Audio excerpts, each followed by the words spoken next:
தினமும் பசி இருக்கும். தேடல் என்பது உள்ளவரை வாழ்வில் ருசி இருக்கும்.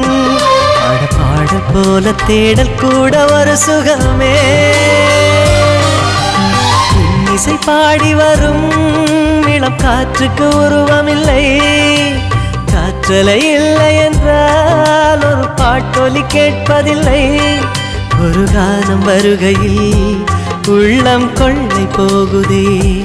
ஆனால் காற்றின் முகவரி கண்கள் அறிவதில்லையே. இந்த வாழ்க்கையே ஒரு தேடல் தான். அதை தேடி தேடி தேடும் மனது தொலைகிறதே.